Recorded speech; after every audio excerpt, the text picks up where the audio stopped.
Fala galera, bem-vindos ao Podzeiro, podcast sobre a reconstrução e a reascensão do nosso Cruzeiro. No episódio de hoje, a gente vai falar sobre o mês de outubro do Cruzeiro, avaliando aí essas partidas da Série B que foram marcadas aí pelo começo da era Filipão no Cruzeiro, essa volta dele para o nosso clube. Meu nome é Wagner Lamounier e quem está aqui comigo é o Pedro Martins. E aí, Pedro, beleza, mano? Tranquilo, cara? Vamos conversar um pouquinho, né, sobre essa nova fase do Cruzeiro agora com o Filipão no comando. O que faltou, né, do mês, porque no episódio especial, a gente já falou dos 3 primeiros jogos. E conversar sobre o desempenho e principalmente sobre esse novo Cruzeiro, essa nova cara do Cruzeiro com o novo técnico. É isso aí. Agora acabou de acabar, né, o primeiro turno. Né, na próxima rodada já marca aí o começo do segundo turno, onde a gente vai pegar o Botafogo, que foi o primeiro jogo, né, do campeonato. E foi um primeiro turno muito ruim, mas marcado por uma possível melhora assim, nesses últimos jogos, a partir da chegada do Filipão, onde ele já comandou o time 3 vezes e a gente ganhou 2 e empatou uma. E além desses 3 jogos que a gente vai passar rapidinho por eles, antes disso o Cruzeiro empatou com o Juventude em 0-0, onde a gente foi comandado pelo Célio Lúcio. Então a gente está aí há 4 jogos sem perder, digamos assim, desde o nosso último episódio. A gente vai gravar um episódio mais pra frente também, onde a gente vai falar mais sobre desempenho, sobre os jogos, né? O episódio de hoje vai ser mais focado entre a gente passar brevemente por esses jogos e falar o nosso top 5 de notas, falar dos gols mais bonitos e também fazer um breve expectativa assim para o mês de novembro. Mas agora já o que interessa, qual que é a mudança que você viu assim no time desde que o Filipão entrou? O que você pode observar assim? O que você achou que mudou? Porque foi só ele chegar que pelo menos esses últimos resultados foram melhores, né? Porque no começo do mês a gente perdeu 2 jogos, né? Perdeu do Cuiabá, perdeu do Sampaio Corrêa e agora o time parece estar começando a dar uma engrenada. O que você pode avaliar disso? Eu acho que, assim, o que a gente conseguiu perceber talvez tenha sido mais uma mudança de atitude, né? Porque, cara, eu não acho que, pelo menos nesse período inicial, o Filipão tenha feito o Cruzeiro jogar de uma forma muito diferente do que vinha jogando antes, não, sabe? Você vê ainda muita ligação direta entre defesa e ataque, né? O zagueiro dando chutão, suposto lançamento, né? Que na maioria das vezes é realmente só um chutão. Uhum. Mas assim, eu acho que talvez algumas escolhas elas deram certo, que é o que estava faltando em relação aos outros treinadores, né? Que estavam antes, tanto o Enderson quanto o Ney Franco. A aposta no Ramon, por exemplo, de volante, eu acho que acabou sendo assim uma boa para conseguir dar uma solidez defensiva ali no meio de campo, que eu acho que talvez faltava um pouco isso, porque a gente não sabia quem que eram os volantes do Cruzeiro, né. Nesse período todo sempre teve uma troca Uhum. muito grande, jogava Machado, jogava o Jadson, jogava, o Adriano agora teve algumas chances também, né, mas assim, Uhum. o Jean também que teve algumas oportunidades no começo, aí ele sempre machucava quando parecia que ia engrenar, e até já Sim. saiu do Cruzeiro, né, voltou para o A Palmeiras. dupla Henrique e Ariel chegou a ser E utilizada. a gloriosa dupla Henrique e Ariel, né, que o Ariel a gente provavelmente não deve ver nunca mais, e o Henrique, infelizmente, a gente ainda deve ver alguma coisa dele no Cruzeiro.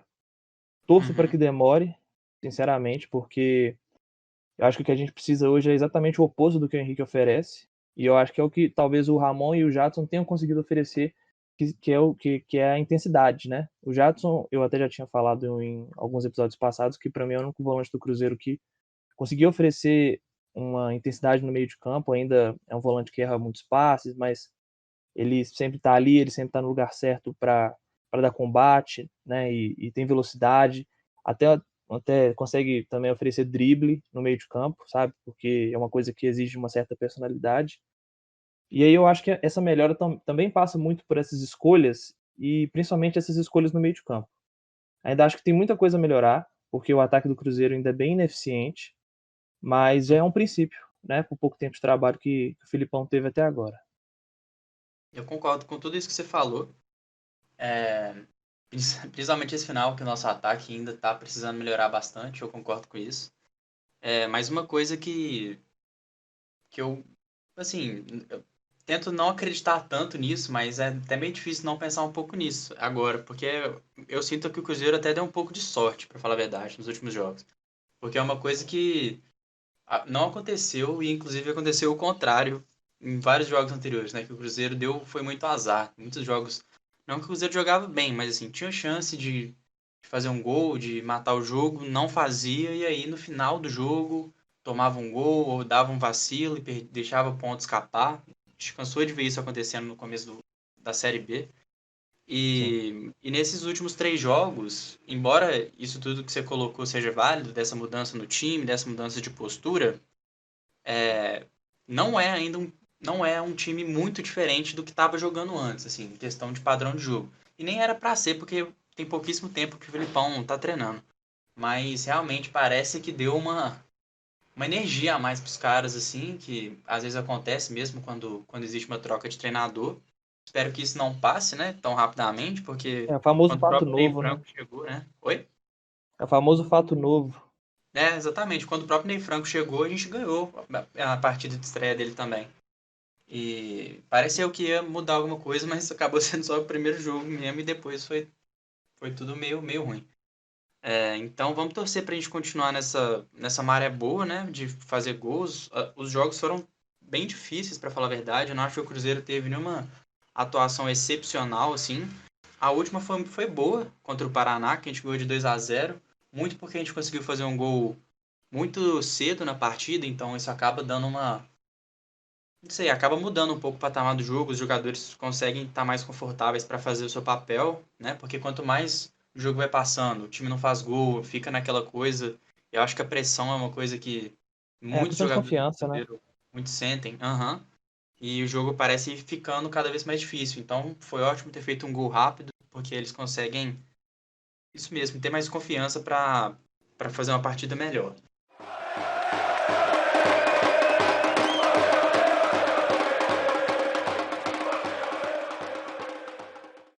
E falando agora um pouco do desempenho mais individual assim dos nossos jogadores, a gente todas essas partidas, né, a gente faz a gente dá nota para todos os jogadores do time e a gente faz esse sistema onde a gente faz uma média das notas dos jogadores a cada mês e também de um modo geral. Então, acho que a gente pode dividir agora qual foi o nosso top 5 de notas do mês de outubro, né, nesses jogos que a gente fez. Lembrando que a gente usa o critério que a gente coloca no top 5 jogadores que foram avaliados em pelo menos metade das partidas disputadas no mês, para ficar mais justo, né? Para não ter, por exemplo, um jogador que entrou em um jogo, foi muito bem, tirou, por exemplo, uma nota 8 para ele não ficar já em primeiro, assim, tendo jogado um jogo só. Então a gente tenta premiar um pouco a regularidade. E nesse mês eu posso já dizer que as minhas notas, comparadas aos meses anteriores, foram pelo menos uma média mais decente, assim, no mês passado, por exemplo, teve média de que entrou no top 5 que era tipo 5,8, 5,9. Isso pensando em todas as partidas do mês, um jogador que não conseguiu manter uma nota 6 ter entrado no top 5 é uma coisa meio deprimente, né? Então, digo que esse mês as notas já estão um pouco melhores, então. Mas queria ouvir primeiro as suas notas. Como é que ficou o seu top 5? Quem que você destaca aí que foi o melhor do mês, na sua opinião? Assim, realmente as notas esse mês elas foram melhores, as minhas também foram consideravelmente menores. Só para você ter uma ideia, o meu quinto colocado teve uma média de 6,33, né? Então já é uma melhora considerável. Se você for olhar para agosto, por exemplo, o terceiro colocado teve uma média de 6,08, né? Então já foi uma melhora de desempenho considerável desse mês. Mas olhando para cada uma das posições do meu top 5, o jogador com a maior média desse mês foi o Manuel. Ele fez 5 jogos, né? E teve uma nota média de 6,5. O Manuel, assim, desde que ele chegou, ele deu uma segurança muito boa ali para a zaga do Cruzeiro, que no começo do campeonato estava tomando muito gol, né? A gente agora Uhum. tem tomado pouquíssimos gols. O problema realmente tem sido o ataque, né? Mas assim, a defesa tem ido bem e o Manuel talvez seja quem mais representa isso hoje, né? Então ele fez 5 jogos porque ele perdeu 2 porque ele pegou Covid, né? Foi. E ficou fora de 2 jogos, mas ainda conseguiu uma média muito boa, uma nota excelente, e ficou em primeiro lugar, segundo mês seguido que ele tá no top 5, inclusive.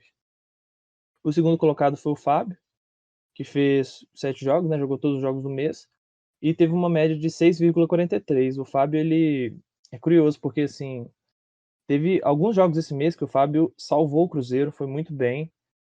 Mas ainda teve um jogo ou outro que o Fábio falhou, sabe? E assim, é até difícil falar isso do Fábio, mas acabou dando uma comprometida, sabe? Em alguns momentos.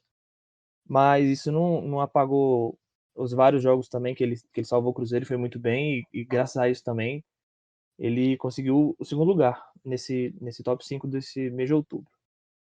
A terceira colocação, ela é do Jadson Silva, né? Que agora é Jadson Silva, porque ele teve que supostamente mudar o nome, né? Desde que Mudou. Foi no chegou. cartório, mudou o nome. Sim, teve que mudar o nome por causa do outro Jadson, que tem uma grande história no Cruzeiro, né? Então ele merecia, né? Ser o É. único Jadson, só Uhum. Jadson. Mas o Jadson Silva, ele teve uma média de 6,42, jogou 6 jogos, e aí eu acho que a melhora do time passa muito pela volta dele à equipe titular, porque ele voltou muito bem, ele voltou assim, apresentando o que ele sempre oferecia de melhor, que era essa questão da intensidade, de ser um jogador que sim, não entra de qualquer jeito nos lances, sabe? Ele vai firme sempre. Mas dessa vez eu acho que ele voltou apresentando uma capacidade maior de distribuir bola e errando menos. Isso é uma coisa que a gente sempre cobra muito dele, porque Uhum. ele é um menino muito talentoso, assim. Ele tem uma capacidade, eu vejo nele uma capacidade de carregar a bola, de fazer uma transição, muitas vezes não só com o passe, mas também com a condução, que ela assim, é uma coisa que poucos jogadores fazem hoje no mundo, sabe? E no Uhum. Brasil, então, pouquíssimos. Concordo. Então, eu acho que o Jadson, ao se desenvolver, ele tende a ser um jogador muito bom, muito importante. E infelizmente, até por causa disso, eu acho que ele não vai durar muito no Cruzeiro se ele conseguir assim melhorar em alguns aspectos e principalmente manter um nível, uma regularidade boa, que é normal por enquanto ele não ter, né? Até pela idade, só tem 19 anos. O quarto Vamos só colocado torcer pra ele não ser trocado por um jogador reserva de um outro time aí, é, que não tem muita sim, que seja coisa. experiente, né? Um jogador É, experiente. sim. Mas não é fácil. De qualquer forma, o quarto colocado foi o Kaká, outro jogador da base do Cruzeiro. Ele só fez 4 jogos no mês, então assim, ele fez o número mínimo, né, para entrar no top 5 e conseguiu uma média boa de 6,38. O Kaká, ele assim, ele apresentou um nível muito, muito alto no começo do campeonato da Série B. Depois ele caiu um pouco, né, ele chegou a ficar fora de alguns jogos, mas até chegou a ser reserva, né? Uhum. Mas assim, eu acho que agora ele retomou um nível bom, sabe? Ele consegue dar uma segurança boa também, né, junto ao Manuel. Ele é um zagueiro muito rápido, né? A gente já conversou sobre isso algumas vezes. Aham. Mas, assim, não é o mesmo nível do Kaká do começo do campeonato. Não, eu não acho que seja, mas já foi uma melhora boa e, assim, já tá retomando um nível que é o que a gente espera do Kaká, né? Uhum. E o quinto colocado, para fechar, foi o Ayrton. Ele jogou 6 jogos. E, assim, eu acho que a melhora ofensiva do Cruzeiro, que foi bem, assim, bem pouca, né? Nesse Uhum. período, nessa era Filipão, ela passa muito pelo Ayrton, porque ele fez 2 gols e deu uma assistência, né? Os 2 primeiros gols da carreira dele, inclusive. Sim. E, e é isso que a gente cobra também do Ayrton, né? Na verdade, os jogadores do Cruzeiro em geral, principalmente os mais jovens, o que é uma coisa normal, mas a gente cobra muito isso deles, uma questão de uma qualidade maior no acabamento de jogada, sabe? Uma objetividade.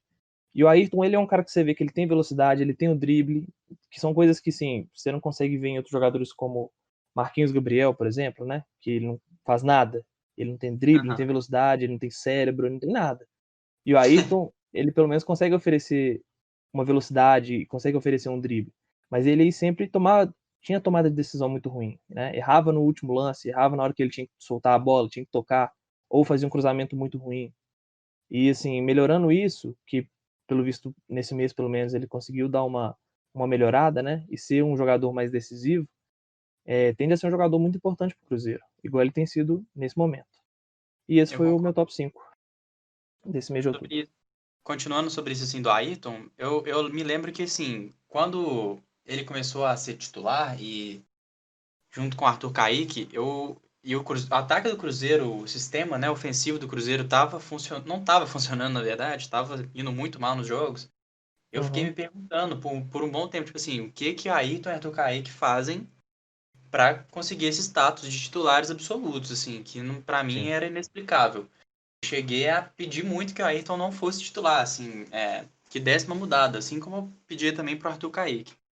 Mas ao mesmo tempo, em campo, embora o Ayrton não acertasse tanto, igual você falou, ele pecava às vezes na hora de dar um passe final ou de concluir uma jogada, ou até dava umas fomeadas que ele às vezes dá. Não há Ele em muitas. campo, realmente, não sei, é aquilo, o cara tava errando, mas assim, quando você para comparar com o Arthur Kaique, que era o outro cara que eu também tava criticando muito, tem uma coisa no jogo dele que faz a gente, pelo menos, sei lá, tentar apostar um pouco mais nele. Eu acho que a Tem uma gente pensa esperança de que que pode sair algo, né? eu acho que é por aí, porque assim, o Arthur Kaique, acertar alguma coisa é aquilo, acertar um chute longe, acertar um chute, alguma coisa, torcer pra dar certo, mas assim, é um cara mole, sabe? É um cara, tipo assim, limitado. Claramente, ele não vai te surpreender. Ele pode até acertar uma coisa ou outra, mas ele vai fazer aquele joguinho dele. O Marquinhos O Gabriel é Ayrton, por destro, né? outro lado, né? Ele pode trazer uma coisa nova pra mesa. Não tava conseguindo, tava indo mal e eu tava até pedindo pra ele ser reserva. Mas agora ele conseguiu. Pelo menos nesses últimos jogos, ele fez 2 gols, né? E o que a gente cobrava dele era isso. Ele realmente tá entregando. Então, puxando já para o meu top 5, quem ficou em quinto lugar, só para citar rapidamente que o meu top 5 tem os mesmos 5 jogadores do seu top 5, porque é pouca surpresa, né? Porque os nossos amigos Sim. já sempre falam que a gente costuma dar notas muito parecidas, e realmente é verdade. Eu acho que talvez pelo fato da gente assistir os jogos conversando muito, a gente acaba tendo as impressões muito parecidas também. Mas as posições estão diferentes, então pelo menos já tem alguma coisa diferente aí para não ficar o Uma top 5 igual. divergência, né? É. O Jadson ficou em quinto, então, como eu disse. Ele teve uma nota 6 e não é uma nota tão grande. Assim. Eu tinha falado que no mês passado a pior nota foi 5,8 e conseguiu, mas o Jadson, ele teve boas notas. Ele teve boas notas, mas ao mesmo tempo ele teve notas ruins. Então, assim, ele não teve média 6 em todos os 6 jogos, ele tirou 6. Ele teve jogos que eu dei, tipo, nota 5, nota 5,5, que eu achava que ele realmente não comprometeu o resultado de maneira alguma, mas assim, não foi bem, às vezes tomou cartão, isso é uma coisa que eu costumo ser um pouco chato, fez muita falta, ou errou passe onde não podia, mas ele fez ótimos jogos também. Ele fez jogos onde ele talvez foi o principal jogador ali do meio de campo do Cruzeiro. Então, na média final, ficou esses 6. Eu até fiquei pensando, pô, talvez eu devesse ter dado uma nota um pouco maior em algumas partidas e tal. Porque essas últimas partidas dele deu uma imagem muito boa, mas se eu pensar nas primeiras partidas do mês, elas não foram nesse nível tão alto. Então ficou dando esses 6. Logo na frente dele ficou o Kaká. É, como você falou, foram 4 jogos, né? Eu acho que ele se beneficiou bastante dessa própria ida do Ramon para volante, porque antes estava sendo Ramon e Manuel na zaga. Então abriu de novo essa vaga para ele e ele voltou e voltou bem. Para mim ele é talvez o melhor zagueiro do Cruzeiro, tecnicamente. Ele como é muito novo, acaba oscilando, a gente já falou isso algumas vezes, mas gosto muito do futebol dele. Não queria que ele fosse embora quando teve aquela especulação pelo Palmeiras. Espero que ele fique e nos ajude mais. Na frente dele ficou o Ayrton, entrou no meu top 3. Para mim foi o melhor jogador desde que o Filipão assumiu, assim, eu acho que ele é o jogador que tem sido mais diferente. Mas nos primeiros jogos ainda estava pontuando abaixo, né, do que a gente gostaria, como eu disse antes, né, ainda estava naquela fase onde não estava conseguindo entregar o que a gente espera dele. Ele teve uma média arredondada de 6,3. O Manuel ficou em segundo, com seus 5 jogos, com 6,4, e empatado com ele em primeiro, mas com mais jogos. Então eu dei prioridade para ele, porque fez mais jogos e empatou em média, o Fábio. E como você disse, é, deu uma entregadinha, né? Alguns jogos, tomou aquele gol de longe, não me lembro agora quem, eu acho que foi contra o Sampaio Corrêa. Enfim, Contra o Oeste, não? foi contra o Oeste, perdão, isso. Contra o Oeste tomou um gol que o cara cortou pro meio, a bola foi meio devagar, ele podia ter pulado antes, enfim. Teve esse jogo, teve um outro jogo também que eu acho que eu dei nota 4,5, alguma coisa assim, que ele falhou num lance que não podia também, saindo com os pés. Não, contra o Oeste não foi não, ficou 0x0. Hum, tá, mas Você lembra qual gol que é? Acho que quem tá Eu ouvindo vai sei, eu lembrar. sei. Foi esse gol de fora da área aí. Mas tiveram 2 jogos que ele salvou, e que aí eu dei uma nota, acho que 8, 7,5, né? Ele pegou um Uhum. pênalti contra o Juventude, que foi Salvador, né? A gente ia perder o ponto do jogo ali. E teve uma bola no finalzinho também. O Cruzeiro tinha acabado de marcar um gol, e aí no contra-ataque deu uma bola parada pros caras, já tava nos 47, 48 do segundo tempo, cobraram uma falta, o cara chutou no meio da área, ele pegou no reflexo e assim, segurou o resultado pra gente.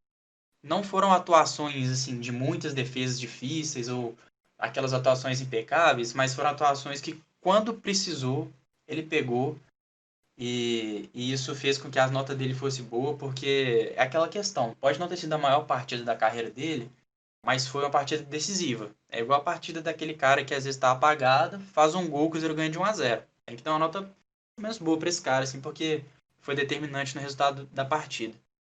Então, graças a essas salvadas que ele deu, ele ficou em primeiro no meu top 5, com 6,4. E agora, passando para outra eleição que a gente faz, que são o dos gols bonitos, e até então tem sido os gols mais ou menos, né? Porque o Cruzeiro não faz gol bonito. Esse mês tem um gol aí que eu acho que foi realmente bonito, mas eu vou listar aqui os 3 que eu achei que entram aí nessa competição.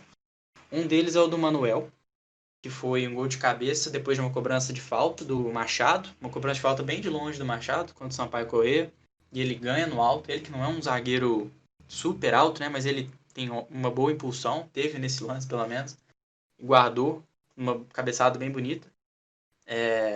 Teve o gol na estreia do Filipão contra o Operário, que foi o gol do Arthur Kaique, mas assim, 99% do mérito para mim vai pro Ayrton, que ele vem partindo com a bola daquele jeito que ele gosta, dá aquelas arrancadas, meio que quase do meio de campo, assim, indo para a ponta direita, passa por um, passa por dois, mostra toda a sua velocidade, acha o Arthur Kaique dentro da área, e aí o Arthur Kaique só dá uma cortadinha de leve pro meio e chuta, e é gol do Cruzeiro, gol da vitória, um gol que deu muita felicidade pra gente na chegada do Filipão. E teve o gol que pra mim foi o mais bonito. Já vou dar o meu voto aqui. Que foi aquele gol contra o Paraná, né? Que foi o nosso último jogo. Teve o primeiro gol do Marcelo Moreno e depois teve o gol do Ayrton, que foi o segundo gol do Ayrton com a camisa do Cruzeiro e o segundo gol dele com a assistência do Patrick Bray. No qual foi contra-ataque pro Cruzeiro. O Fábio lança a bola pro Patrick Bray, que estava estranhamente ali na direita, né, do campo, e ele vai avançando. O Ayrton até estica o braço, mostra para onde ele vai correr. Patrick Bray em um momento de genialidade, dá um ótimo passe. O Virou o Arthur Messi, né? Kaique dribla o goleiro, faz o gol, exatamente. E o que você achou aí? Qual foi o gol mais bonito para você? Acho que essa tá fácil. Realmente eu vou te acompanhar nessa, porque, assim, eu também acho que os outros candidatos, eles não são muito fortes, né, para ameaçar esse gol, mas realmente foi um gol muito bonito. O Fábio conseguiu fazer uma coisa que ele quase nunca faz, que é uma reposição rápida com a Uhum. mão, né? Fez com a mão ainda, então assim, teve uma leitura boa da situação, né? Que é uma coisa importante para o goleiro. E goleiros brasileiros não costumam ter. E aí o Fábio fez a reposição, aí teve aquele contra-ataque. O Patrick Bray também merece muito ser lembrado, porque ele foi muito esperto nesse lance, porque ele poderia simplesmente tocar para o Ayrton de qualquer jeito, e o Ayrton provavelmente teria que ir para um contra o defensor, né? Ir pro drible contra o defensor, e assim, claro, ele é um jogador de velocidade, drible, mas ele teria uma possibilidade menor de fazer o gol, com É verdade. certeza. Mas assim, o Patrick Bray foi muito bem, porque ele esperou o momento certo, ele esperou a ultrapassagem, conseguiu dar um passe muito bom, igual você falou, um momento de genialidade não muito comum, né, Uhum. do Patrick Bray, mas que foi importante, e o Ayrton ainda conseguiu dar um drible no goleiro e fazer um gol que assim, representou um primeiro tempo muito bom do Cruzeiro, né? Se eu não me engano, o gol foi no primeiro tempo, não foi? Foi gol no primeiro tempo. Os Foi, dois foi, gols foi. foram no primeiro tempo. Isso. E representou um primeiro tempo muito bom do Cruzeiro, e que assim, a gente espera que consiga manter, né, o primeiro tempo só, porque o segundo tempo foi horrível de novo. Então a gente espera É, que consigam manter o nível do primeiro tempo, aquele futebol, e por mais momento de genialidade do nosso grande Patrick Bray, né? Aham. E assim, só pra terminar esse momento exaltação a Patrick Bray, ele entraria no meu top 5. A nota média dele acabou ficando alta, né? Porque Uhum. ele jogou bem sim, né? Vamos ser justos também. Ele jogou bem porque ele fez duas boas jogadas ofensivamente que Foi resultaram em decisivo. gol. Ele apoiou bem e tal.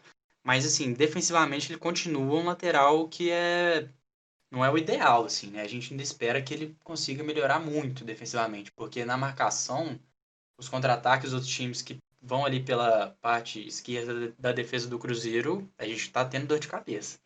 Então, assim, méritos a ele por essas boas jogadas que ele tem feito ofensivamente, mas também é válido só pontuar essa crítica rapidamente, e também só para explicar, porque ele não entrou no top 5 porque ele não atingiu o número mínimo de partidas. Ele foi avaliado só em duas partidas aqui por mim, então mesmo que a nota dele tenha sido boa nessas partidas, ele não cumpriu esse requisito de ter jogado metade das partidas do mês. Não, e até sobre isso do Patrick Bray, né, em relação a essa deficiência que ele tem no momento defensivo, que realmente é bem evidente, né, que a gente conseguiu perceber novamente nesses jogos que ele jogou.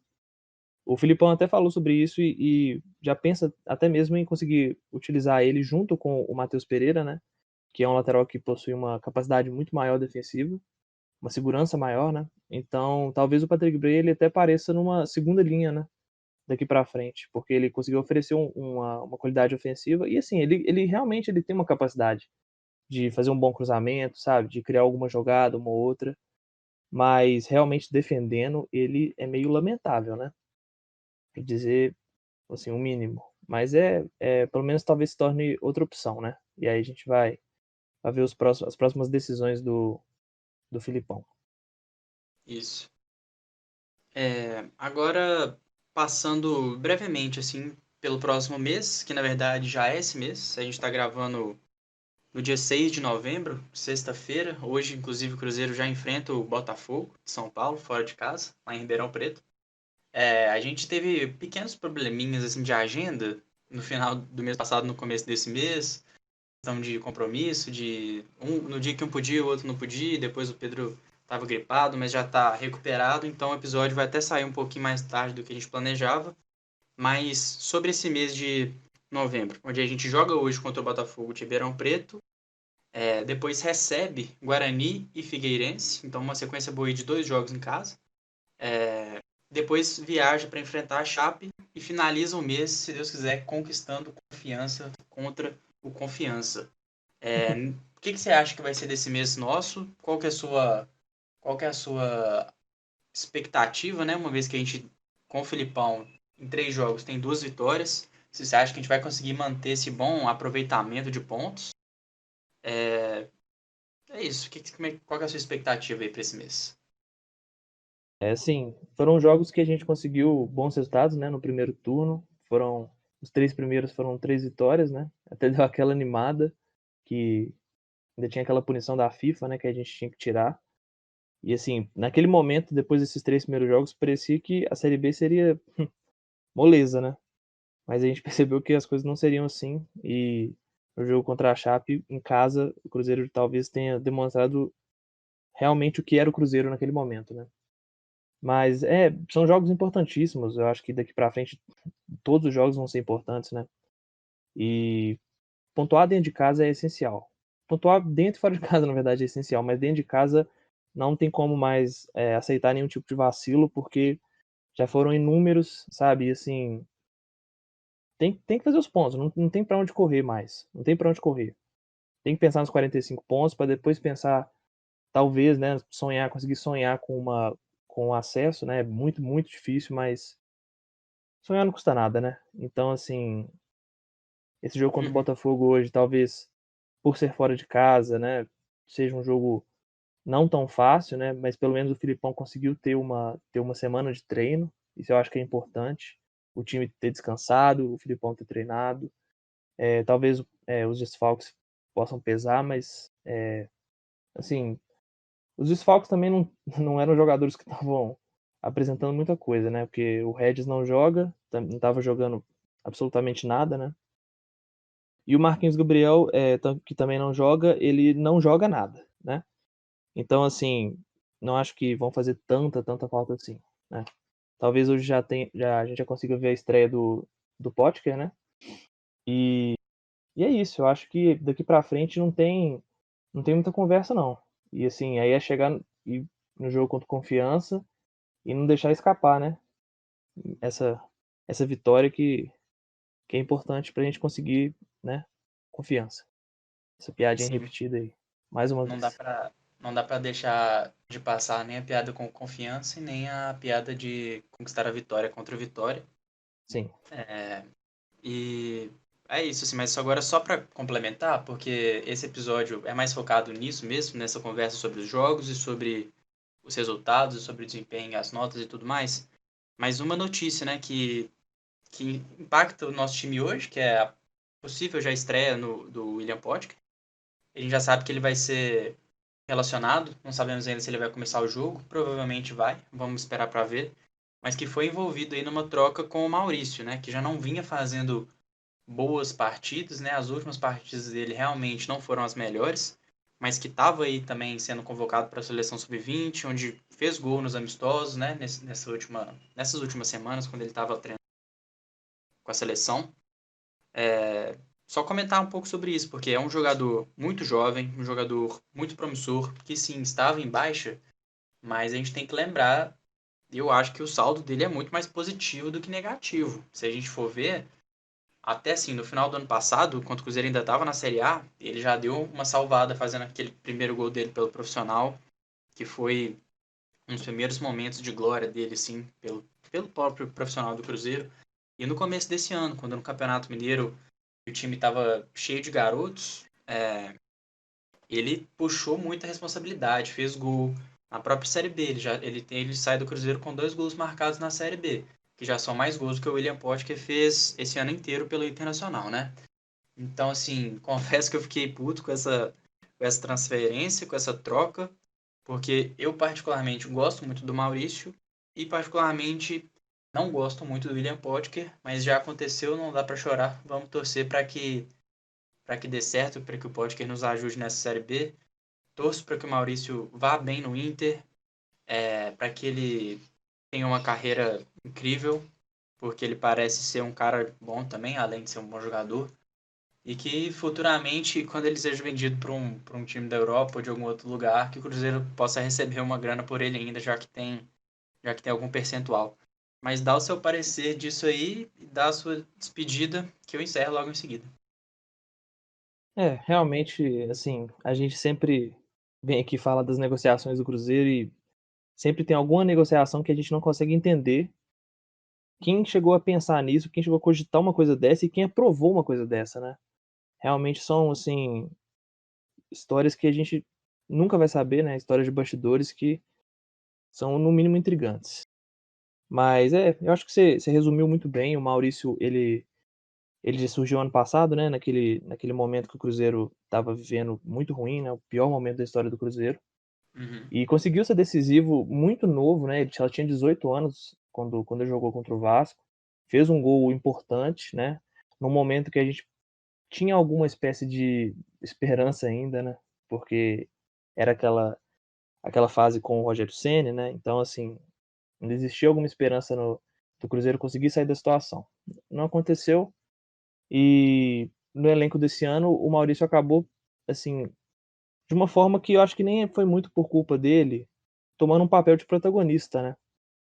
E você ter um papel de protagonista aos 19 anos num time do tamanho do Cruzeiro, sabe, 9 milhões de uhum, torcedores, na pior crise da sua história, e você tendo que resolver tudo, e sendo cobrado, assim, até eu acho que de maneira excessiva em alguns momentos, de maneira injusta em alguns momentos, porque eu via que outros jogadores desempenhavam menos do que o Maurício, às vezes jogadores que supostamente têm algum nome no mercado ou, sei lá, às vezes nem fizeram nada na carreira, mas eles têm mais experiência, né, porque parece que torcedor adora jogador experiente. uhum. Sempre reclama de não usar a base, mas na hora que usa não aguenta ver um jogador errando 3 passes que já quer massacrar. Mas isso não é novidade pra ninguém, então eu acho que isso talvez tenha sido um grande problema, né, ter apostado no Maurício como a solução de tudo que tinha de errado no Cruzeiro, e ele claramente não é, sabe, ele claramente não é, ele tende Uhum. a ser um bom jogador, ele tem potencial para ser um jogador muito bom, para ser um jogador que talvez vá para a Europa, mas ele não vai ser um Messi, sabe? Talvez uma parte da torcida esperava isso, né? Então eu acho que é a questão de expectativa, né? Quando você eleva a expectativa num nível tão alto, você tende a se decepcionar e ainda mais com um jogador tão novo assim e tanta responsabilidade, era normal que o nível dele caísse, a paciência acabou rápido e a troca pelo Pote, realmente era uma coisa que eu torcia para não acontecer, porque também é um jogador que eu não sou muito fã dele, não sou muito fã do estilo de jogo dele. Eu acho ele aquele tipo de jogador que tem um nome por um momento específico da carreira, sabe, um momento curto e específico da carreira, que no caso dele foi aquela Série A há anos atrás, né, pela Ponte Preta que ele foi artilheiro, e depois Aham. nunca apresentou o mesmo nível, fez uma Série B razoavelmente boa pelo Inter, mas depois disso também vários anos com muitas lesões, mais lesões do que gols talvez, né. É, E então, assim, é normal a revolta de grande parte da torcida, é normal a desconfiança, mas realmente, é igual você disse, não tem como lamentar mais. O Cruzeiro ainda tem um percentual, a gente espera que consiga fazer um bom dinheiro pelo menos, né, que o Maurício realmente vá bem no Inter, que ele se destaque, que ele seja vendido por, sei lá, 90 bilhões de euros e o Cruzeiro consiga um dinheiro para pagar as dívidas, né. E então é isso, eu acho que agora é realmente torcer para dar certo, né, os 2, tanto o Maurício quanto o Potker. E é isso. Agradecer a quem nos ouviu até aqui, né, isso. e torcer para um mês melhor do que foi esse, mas que consiga manter pelo menos os resultados do final do mês. Isso. E valeu demais quem ouviu até aqui. Para interagir com a gente pelas redes sociais, é só pesquisar por @podzeiro. Comente sobre os temas, faça sugestões, critica nossas opiniões, enfim. Pode interagir que a gente vai gostar. Estamos no YouTube, no Spotify, lá no Anchor FM você pode achar todas as outras plataformas que a gente está também. Instagram, Twitter. É isso. Um abraço e vamos que vamos.